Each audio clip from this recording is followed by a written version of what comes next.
Welcome everyone. Welcome to this Martin Wight lecture. My name's Saul Becker and I am the Provost and Deputy Vice-Chancellor here at the University of Sussex.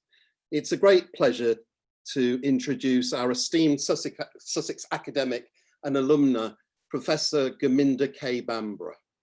Gurminder is recognised as an expert on the history and the impact of European colonialism and understandings of modernity.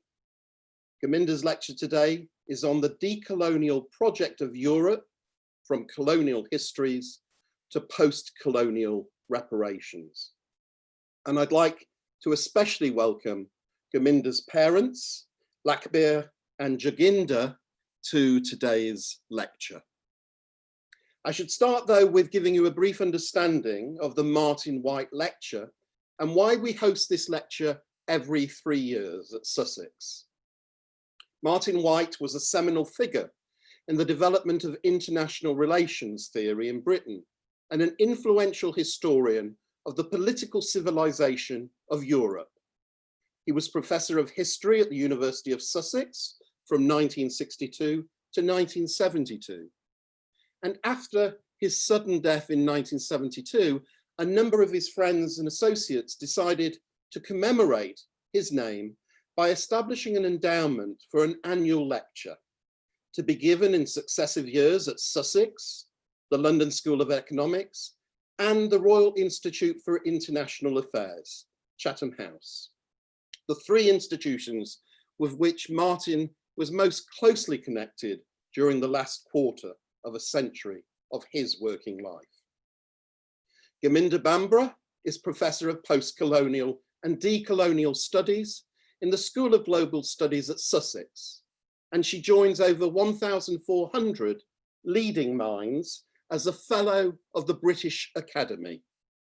Her recent election to the British Academy is in recognition and celebration of her outstanding contribution to the humanities and to the social sciences throughout her career. While studying at Sussex, Gurminder completed an undergraduate degree in history and then followed this with her doctorate in social and political thought. Gurminder has also co-edited 5 volumes and numerous articles, and she's authored 2 published books, Connected Sociologies and Rethinking Modernity, Post-Colonialism and the Sociological Imagination. The latter won the 2008 British Sociological Association Philip Abrams Memorial Prize. If this wasn't enough to demonstrate Gurminder's vast knowledge and great passion on the subjects of politics and European colonialism, Gurminder has also given a TED talk in 2017, which explored the idea of Britain as a nation and challenged dominant narratives on the recent vote for Britain to leave the European Union. Throughout her career, Gurminder has held a range of senior academic positions while Professor of Sociology at the University of Warwick and also Guest Professor of Sociology and History at the Centre for Concurrences in Colonial and Post-Colonial Studies at Linnaeus University in Sweden. In March 2017, Gurminder was visiting professor at the École des Hautes Études en Sciences Sociales in Paris. For the academic year 2014 to 15, she was visiting fellow in the Department of Sociology at Princeton University and visitor at the Institute for Advanced Studies at Princeton. She's also held a visiting position at the Department of Sociology at the University of Brasilia in Brazil and is affiliated with Remesso in Linköping University in Sweden. Today, Gurminder will be discussing the decolonial project of Europe, from colonial histories to post-colonial reparations. The lecture will set out the varieties of colonialism at the heart of the European project and will ask what a decolonial project of Europe would look like. Gurminder argues that it be one that makes the colonial histories of Europe central to our understandings of its present, and which seeks redress of the injustices associated with that history through post-colonial reparative actions. And so, without further ado, it's my great pleasure and privilege to introduce Professor Gurminder Bhambra for the Martin Wight 2020 lecture. Colleagues, guests and friends, Gurminder Bhambra. Thank you very much for that introduction, Saul, and many thanks for the invitation to deliver this lecture. It's a real honor, and I'm delighted to be able to do so. So what I'd like to do today is to set out an argument generally for why history matters in the social sciences, something that was core to the work of Martin Wight. And I'd also like to set out why, more specifically, understanding our colonial past is necessary for understanding who we are and the pressing political issues that face us today. While I will go on to discuss these issues more broadly in terms of Europe and why I think we need a decolonial project within Europe, I want to set out the nature of the debate in Britain and how the parameters or limits of it have shifted in recent years. The Brexit years, if I may call them that, were premised on a narrow understanding of who we were that limited belonging to those who could demonstrate belonging to the history of the nation. The debates around reclaiming our national sovereignty failed to recognise that Britain had never been a nation, but that ever since the Act of Union in 1707 that brought together the kingdoms of England and Scotland, the new entity, Britain, had always been an imperial state. Now, while there may have been a national project at the heart of the imperial state, that state had been supported financially and otherwise through the labour, resources and taxes of its imperial subjects as much as its domestic ones. This understanding of a multicultural past is absent from most understandings of what it is to be British. But it is an understanding that dramatically came to the fore during the initial period of the COVID crisis. What we saw during this period was that we are a multicultural nation, and perhaps more significantly, that we could not actually function without our ethnic minority citizens and migrant populations. Indeed, it's precisely these populations that are disproportionately carrying the burden of maintaining the nation's health and lives under lockdown. Whether one looks at the NHS or at key workers staffing supermarkets and corner shops, delivering food and other necessities, operating public transport, cleaning workplaces, collecting rubbish, and over the summer being chartered in to pick fruit and vegetables. These workers were disproportionately migrants, both from the EU and further afield, and ethnic minority British citizens. One of the reasons we suddenly became aware of them was that they were dying in disproportionate numbers, and their deaths were not hidden. Their faces were on the front pages of newspapers and across social media feeds. Their contributions to society, their integration within it, amplified by their deaths in service to us all. While the Brexit years had been defined by a narrowing of vision of who constitutes the body politic and who ought to be considered the legitimate object of public policy, in other words, who belonged, who really belonged and who did not, by rethinking Brexit in the light of COVID, we might come to understand that alongside those represented as left behind, there were also many who had been left out, that is, from our understandings of who we are. What I want to go on to address now is precisely those who have been left out of our understandings of who we are, and how and why it matters that we rethink the histories that have produced narrow parochial understandings of ourselves in favour of more expansive ones.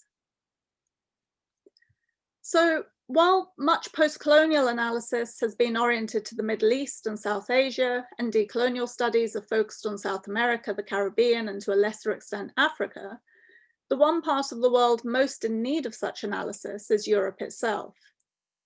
Europe, I suggest, is in urgent need of decolonization, and this can only happen by taking its colonial history seriously and explicitly working through their contemporary manifestations. The world that was subjugated by Europe cannot examine issues in the present without taking into account how their past of having been colonized is central to these issues. Within Europe, however, there is no similar obligation. As Said noted quite a while ago now, and I quote, "On the one hand, we assume that the whole of history in colonial territories was a function of the imperial intervention. On the other, there is an equally obstinate assumption that colonial undertakings were a phenomenon marginal and perhaps even eccentric to the central activities of the metropolitan centres. In other words, colonization was something that happened somewhere else, and as such has no perceived bearing on contemporary European politics. This is the case both in terms of issues related to the national state itself, but also its relations to the rest of the world. And the misunderstanding central to such assumptions is that the state within Europe was a nation state, when in fact it was an imperial state.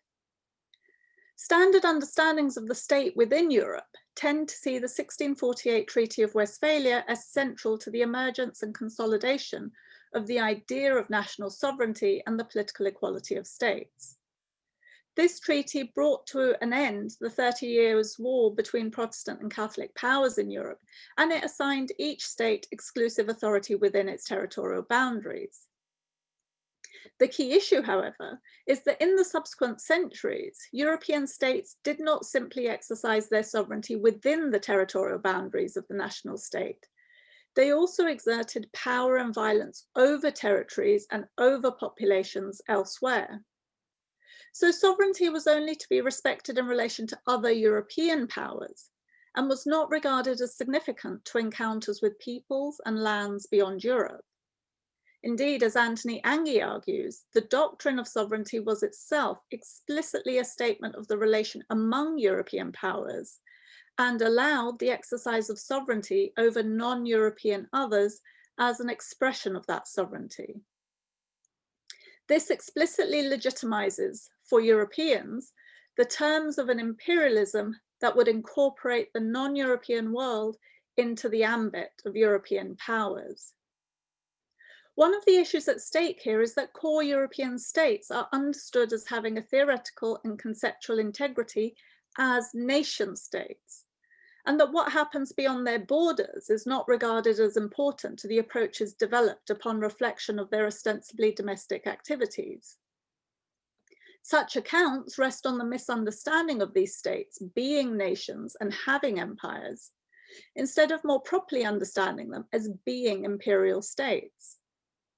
To understand them as imperial states would be to bring within a common frame of analysis events and processes that are otherwise incorrectly disaggregated. It would be to recognize the colonial processes upon which subsequent developments depended, and indeed to understand the constitutive nature of colonialism to states within Europe and ultimately to Europe itself.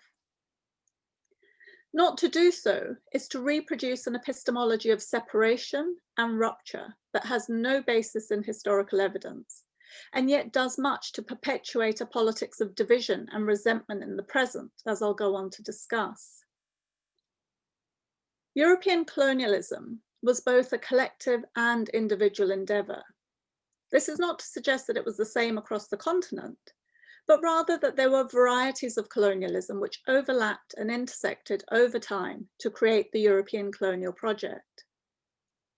It was a project that was carried out by states, for example, Spain, Portugal, Britain, France, Germany, by trading companies in association with states, such as the English East India Company or the Dutch East India Company.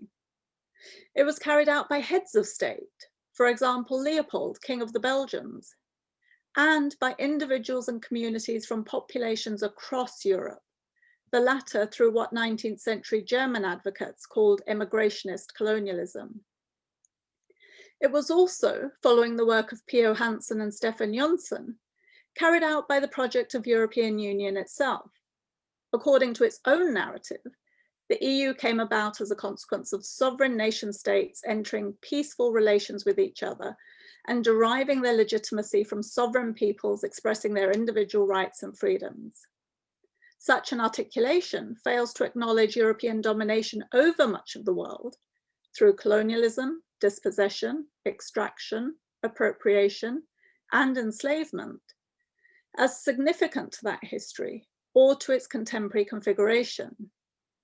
Specifically, it disavows examining the consequences of domination for the contemporary multicultural constitution of European societies, and in the process, it disavows those societies.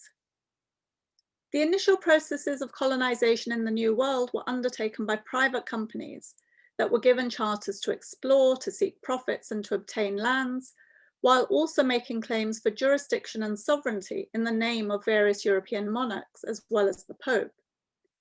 Early Spanish and Portuguese dominance in the New World was followed by British, French, and Dutch involvement in colonial enterprises. Alongside these initiatives westwards, the establishment of East India companies within various European states led financial ventures eastwards. And then, of course, there was the trade in human beings from the African continent. All of this is to say that the age of commerce, that is usually recognized as part of the history of European nations, was less an age of commerce than an age of colonialism that has not been adequately recognized. It was an age that was followed by what in the standard literature has often been presented as the age of free migration. This refers to the 60 million Europeans who left their countries of origin across the long 19th century to make new lives and livelihoods for themselves on lands inhabited by others. This included those lands that we now know as the Americas, Canada, Australia, New Zealand, South Africa, among others. While these lands were regarded erroneously as free soil by scholars such as Max Weber and John Hobson, there was no land to which Europeans moved that was not already inhabited and under sovereign claim by others, those we today call indigenous peoples. At least 7 million Germans moved to what was to become the United States in the north and to Brazil and Argentina in the south. Large-scale Polish emigration led to over 2 million Polish people moving to the Americas, with about 300,000 going to Brazil, another settler colony.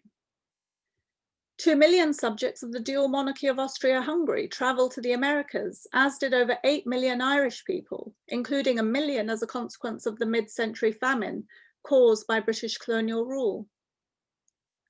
By 1890, nearly 1 million Swedes, 1/5 of the total Swedish population, were living in the lands colonized as the US.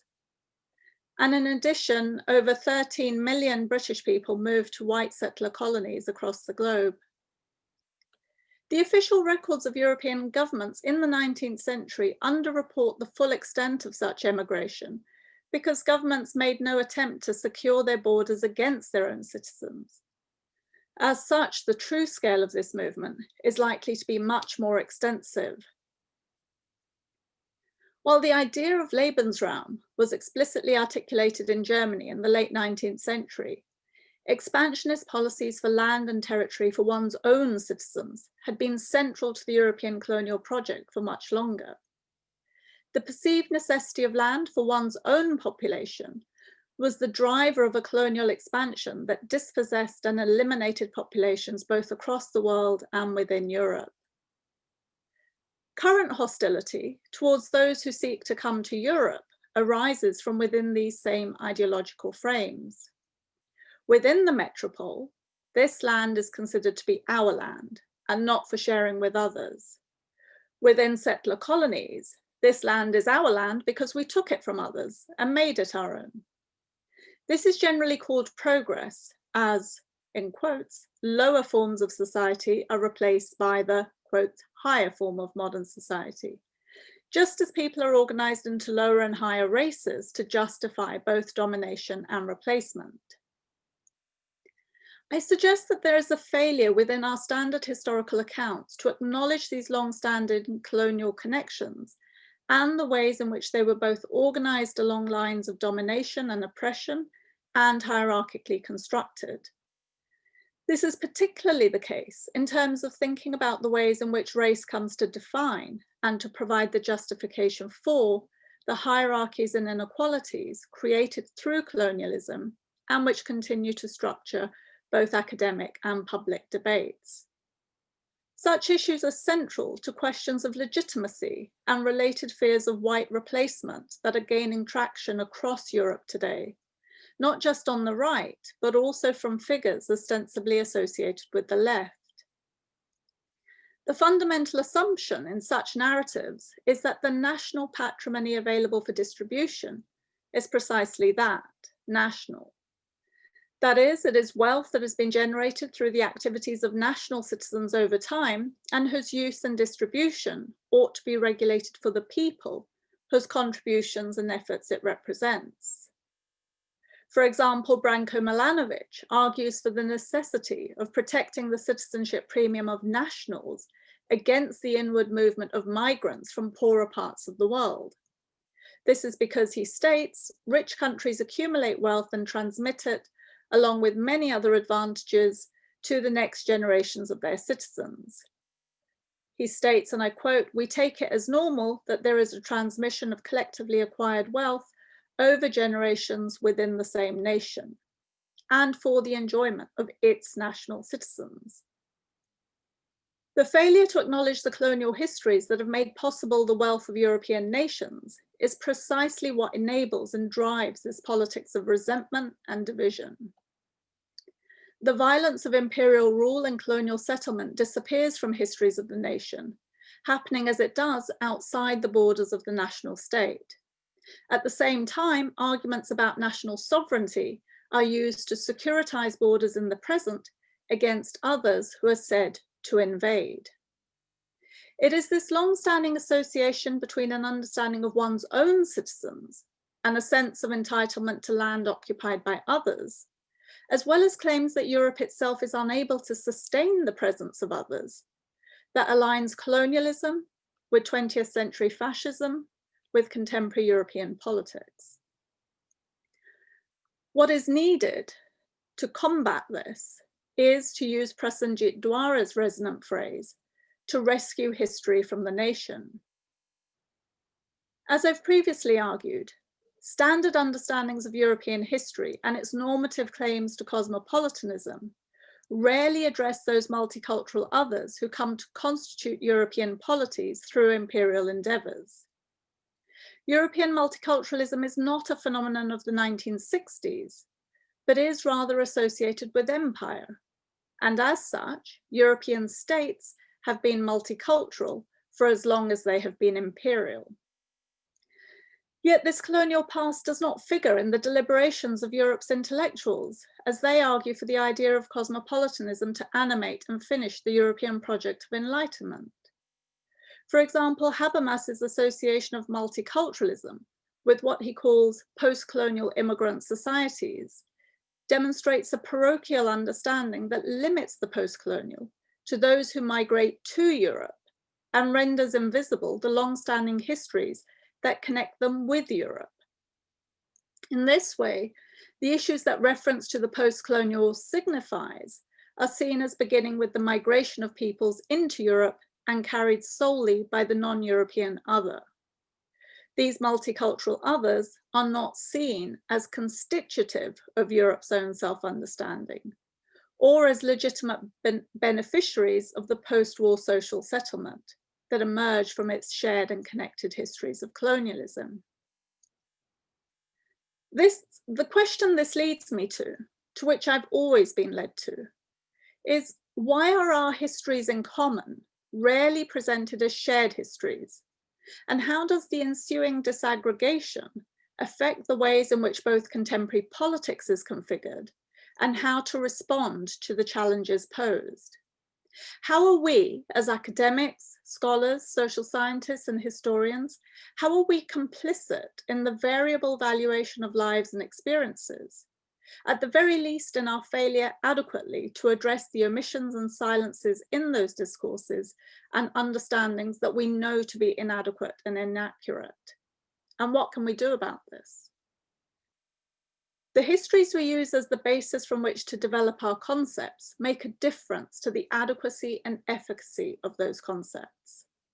This requires us, and here the us is social scientists in particular, to be more alert to questions of history and historiography, and both to the political economy and demographic diversity of who gets to produce knowledge of our past and the ways in which this shapes the possibilities of the present.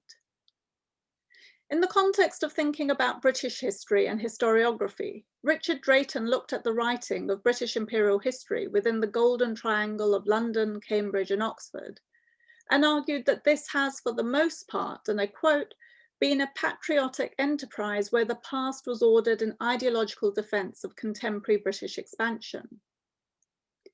The historical narratives produced by these histories are characterized by a denial, or at least evasion, of the role of violence and terror in the establishment and maintenance of empire. Instead, ideas of value and progress have been more commonly at the center of such historical accounts.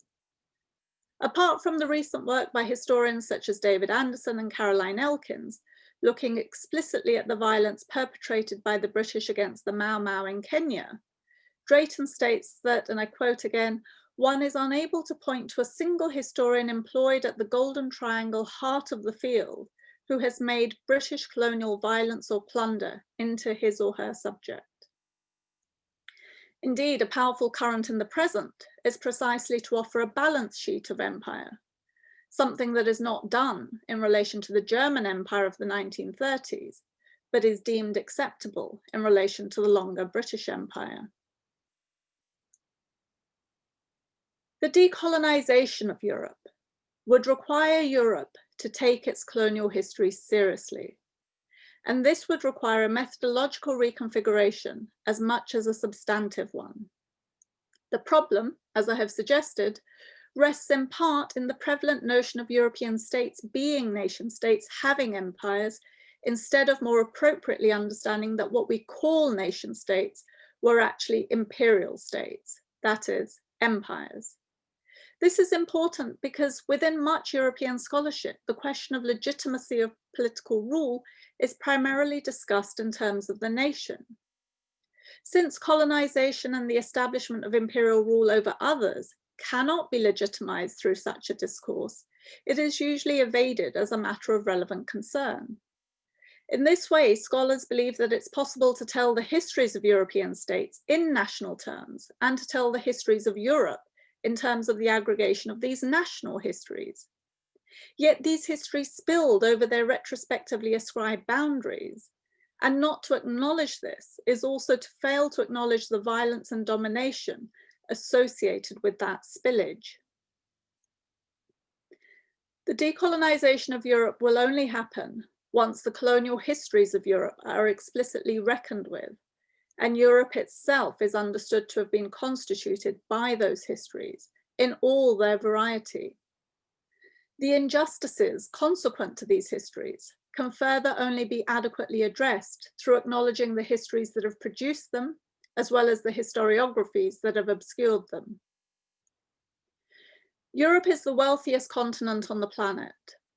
Its wealth is an inheritance that derives from the very same historical processes that have left other places poor. Formal decolonization may have reduced the flow of wealth from elsewhere to Europe, but it has neither stopped it altogether, nor has there been any reparation for the earlier histories of domination, oppression, or extraction. The movement of people here today is presented as a replacement of Europeans on their own soil. This fear of replacement is an irrational and dangerously incorrect echo of European practices in the past. If we are to be better than we were, we need to move beyond colonial arguments for Lebensraum and all newly expressed manifestations of race science. In his classic text, Exterminate All the Brutes, Sven Lindqvist says, and I quote, "You already know enough. It is not knowledge we lack. What is missing is the courage to understand what we know and to draw conclusions." The conclusion, I would suggest, is that decolonizing Europe requires both epistemological justice and material reparations. Epistemological justice involves recognition of the knowledge claims of others in terms both of respect and reconstructive response, and emerges from the perspective of connected sociologies that I have elaborated elsewhere. Material reparations would require to be worked through collectively, all the while taking heed of Aimé Césaire's injunction that, and I quote, "There are sins for which no one has the power to make amends and which can never be fully expiated. If we cannot fully expiate them, what could we nonetheless do?" To return to my opening remarks, arguments for a multicultural society are organized around desires for inclusion and equality, for a society that works for us all. It is one that acknowledges that it is precisely the multicultural histories of empire that provide the legitimacy, should it be needed, for multicultural Britain. And that what is true of Britain is also true of Europe more generally. Those who refuse multiculturalism, who refuse this history and wish to exclude and dominate in the name of an imagined white nation or an imaginary of national sovereignty, this framing is devoid of any understanding of the histories that have produced us and the connections that have long sustained us. Brexit was about imagining ourselves separately from and in opposition to those who actually enable our lives and livelihoods. What would it mean to see ourselves as a whole country and to address the socioeconomic inequalities that COVID-19 lays bare and that Brexit would exacerbate? Perhaps it would be to recognize the contribution made by low-paid workers, and first of all, not seek to make them redundant in a time of pandemic, and also to raise the living and minimum wage. It could be to promote fairer taxes, and that includes higher taxes for the better paid, and to address issues of tax evasion. It could be to understand our support for countries we previously dominated as reparations rather than charitable aid, and to increase the amount we give proportionately. There is something truly puzzling about European scholars' failure to address colonialism as constitutive of their societies and as constitutive of every aspect of their possibilities of being. Perhaps the explanation for this omission rests in the fact that colonialism and enslavement led to the betterment of European societies, directly at the expense of the lives, livelihoods, and environments of others. And people don't wish to reckon with what the consequences a proper accounting would open up. In contrast, I argue that a properly critical analysis, a decolonial project of and for Europe, would offer us the possibility of better understanding our shared past so that we could more appropriately construct a world in which all of us could live well. Thank you.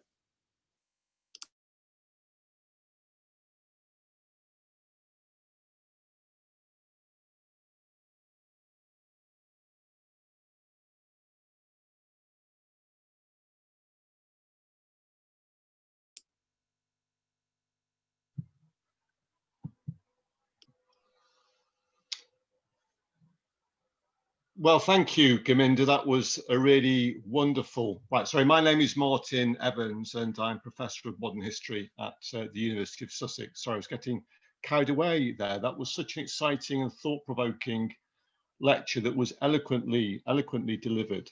I think that really what stood out for me was the way in which the lecture gave a really brilliant perspective on what has got to be one of the key issues of the contemporary world, which is the after effects and the continuing after effects of this long colonial period, which Gurminder outlined. It really is a long colonial period, stretching back 500 to 600 years.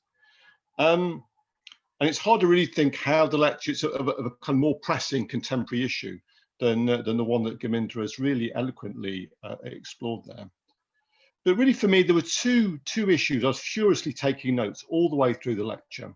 And really there were two things that stood out for me.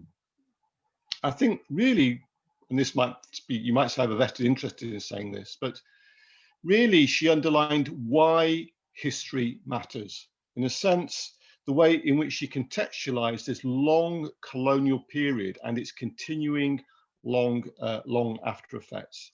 And I think that she really underlined why social scientists, sociologists, geographers, economists, really they have to have a conversation with history, why history matters.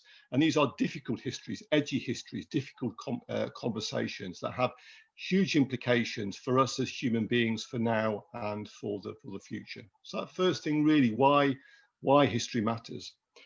I think also I really appreciated the way in which she didn't talk about colonialism in the singular. She talked about many varieties of colonialism and their different variegated impacts on the world. And I think that what was particularly important was the way in which she integrated the histories of migrants from Poland and from Germany. I think often something that is ignored or not integrated in terms of thinking about this long history of colonialism and its complex effects. And I think leading on from that, so colonialism not in its singular, but its kind of multivarious facets, but also the way in which colonialism, it's not peripheral to European history, it's absolutely integral to the Europe that we inhabit, that we inhabit today. And really, the question is, how are Europeans as a society going to face up to this history in order to come to terms with it and to move on? So really, I want to thank Gurminder for this really wonderful and thought-provoking lecture, but also I want to really thank her for her her general contribution as a public intellectual, not just at Sussex, but in society at large. So through her work, through her books, through her articles, through her edited collections, through her TED Talks, and it's really quite an impressive contribution. This is a huge public debate, and it's far too important to be left to pointy-heady academics. But I think that Gurminder is a really excellent example, an outstanding example of how academics can be public intellectuals. And given the quality of her work, it's clear from the lecture today that she will be at the centre of these ongoing debates in the years to come. So I'm going to now thank Gurminder, and I'm going to give her a clap. Probably now, I mean, everybody have to do it silently, but to sort of thank her very much for a really wonderful and thought-provoking lecture. Gurminder, thank you very much.